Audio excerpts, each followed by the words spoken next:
Assalamualaikum warahmatullahi wabarakatuh. Yang saya hormati Ibu Rini dan teman-teman semua. Semoga yang hadir di sini diberi kesehatan, panjang umur dan kesehatan jasmani sampai kita lulus semua. Dan yang tidak hadir semoga diberi kesehatan, kekuatan dan serta perjalanan yang lancar menuju kampus tercinta kita. Baik, di sini izinkan saya menjelaskan atau mempresentasikan jurnal saya yang berjudul Memfasilitasi Dialog, Pembelajaran dan Partisipasi Alam. Di sini sangat-sangat ada korelasi dengan teori komunikasi partisipatif dan juga pembangunan karakter pesilat Indonesia yang berbudi luhur.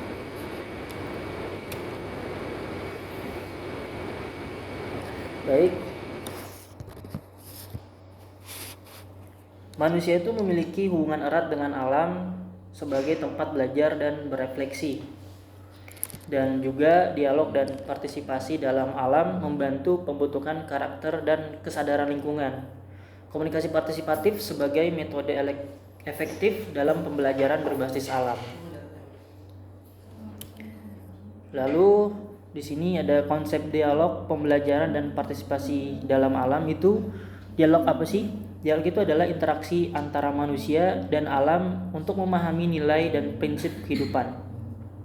Yang kedua adalah pembelajaran, ialah proses memperoleh wawasan melalui pengalaman langsung di alam.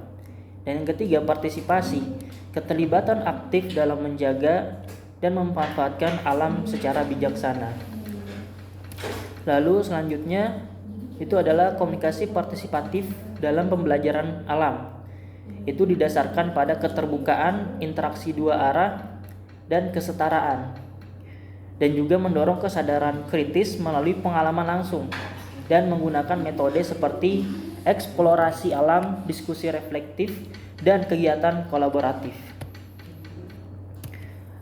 Lalu, teori komunikasi partisipatif menurut Paul Ferry itu mengungkapkan bahwa pendidikan berbasis pengalaman dan refleksi, dan juga masyarakat sebagai subjek aktif dalam pembelajaran. Dan dalam teori Habermas sebagai tindakan komunikasi itu adalah dialog rasional untuk mencapai pemahaman bersama, mengurangi dominasi dan meningkatkan partisipasi. Ini landasan teorinya ya. Dan selanjutnya adalah pembangunan karakter pesilat Indonesia. Dan di sini sangat-sangat ada korelasinya dengan komunikasi partisipatif dan juga keberlanjutan. Pencaksilat sebagai warisan budaya yang mengutamakan moral dan budi pekerti luhur. Dan juga nilai daripada keutamaan silat ini adalah kejujuran, disiplin, kesabaran dan kepedulian sosial. Dan dalam metode dialog pembelajaran dan pengetahuan alam kita, dialog dan pembelajaran alam memperkuat nilai-nilai ini melalui pengalaman nyata. Beberapa bulan lalu saya sempat mengikuti kompetisi silat perisai diri di Jakarta Selatan Open untuk mengirimkan atletnya ke Bali di bulan Juli tahun 2025 tahun ini. Dari kompetisi tersebut saya mengamati dan menganalisis segala aspek komunikasi, dari komunikasi kelompok, komunikasi antar pribadi, komunikasi interpersonal, bahkan ada komunikasi intrapersonal yang ada di dalam kompetisi tersebut. Dan dari komunikasi partisipatif itu ada namun nilai utama yang ada di depan teman-teman semua ini seperti kejujuran, kedisiplinan dan kesabaran dalam menghadapi anggota-anggota pesilat atau atlet itu tidak ada. Karena mengapa? Karena di dalam kompetisi tersebut saya bisa mengatakan adanya politik money, yang dimana semua orang tidak bisa mengetahui jika orang-orang itu berpikir secara mendalam. Dari sini komunikasi partisipatif sungguh sangat terlihat dari anggota, sekretarisnya, bendaharanya, sampai di luar kepanitiaan pun, dan ketua panitia pun sangat partisipasi terhadap kejadian ini. Lalu mereka menutup-nutupi agar politik money yang ada di kompetisi tersebut tidak diketahui oleh seseorang. Bahkan ketika saya sudah menyebutkan kebenaran tentang kompetisi tersebut bahwa adanya permainan uang di sana, justru lawan bicara saya yaitu ketua panitia, dia malah mencari data-data saya dan mengulas tentang saya di dunia persilatan di Banten, sehingga dia mengetahui siapa saya dan dia berhenti untuk melakukan hal yang tidak diperbolehkan itu. Maka dari itu, jika tidak ada nilai keutamaan dari kejujuran, disiplinan, dan kesabaran dan kebencian sosial, itu bukan ditanamkan sebagai nilai orang-orang yang silat, tapi bukan berbudi luhur, tapi ini orang-orang yang berbudi uang. Oleh karena itu, selanjutnya di sini adalah korelasinya terhadap komunikasi partisipatif dengan pembangunan karakter pesilat, yang dimana membangun kesadaran kritis, menanamkan nilai gotong royong, dan membentuk sikap rendah hati dan menghargai alam. Dari sini kita bisa melihat bahwa nilai gotong royong dalam kebaikan itu sangat berpengaruh terhadap suatu kelompok atau organisasi yang dimana bisa mempengaruhi satu kelompok dan kelompok lainnya, karena ini adalah nilai gotong royong baik maupun buruk.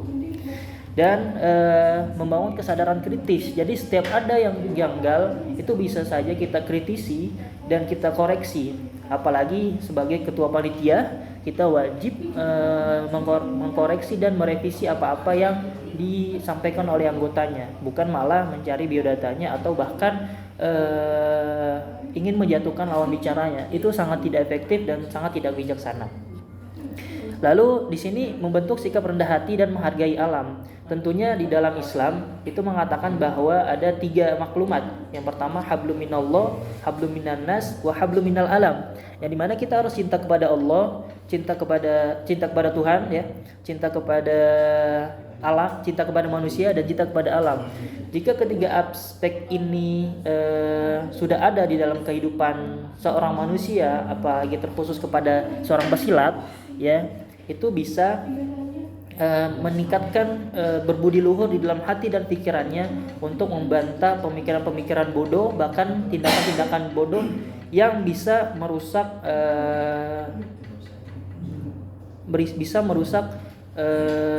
budaya dari leluhur silat di Indonesia.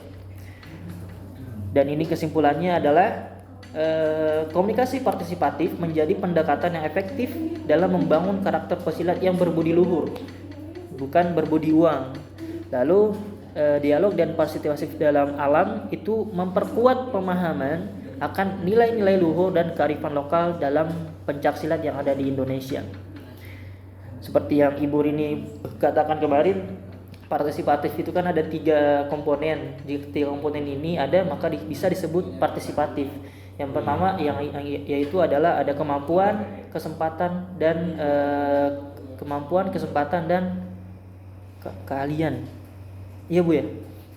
Sehingga terjadi pembentukan partisipatif yang hakiki. Namun jika ketiga komponen ini tidak ada, jika 3 komponen ada tapi tidak ada 2 komponen itu, 2 komponen ini apa? 2 komponen ini adalah setara, komunikasi yang setara dan 2 arah. Jika tidak ada komunikasi yang setara dan 2 arah, maka tinggalkan, karena di sana tidak terjadi komunikasi partisipatif. Seperti juga halnya dengan cinta. Kalau tidak ada cinta, maka tidak ada partisipatif. Kalau tidak ada komunikasi 2 arah atau komunikasi yang setara, bahkan sekalipun ada komunikasi 2 arah dan ada komunikasi setara dan tidak ada cinta, itu tidak ada berbudi luhurnya sama sekali dan tidak ada nilai-nilai aspek akhlakul karimahnya di sana. Terima kasih, itu penjelasan saya dan presentasi saya terhadap dialog pembelajaran dan pembelajaran alam.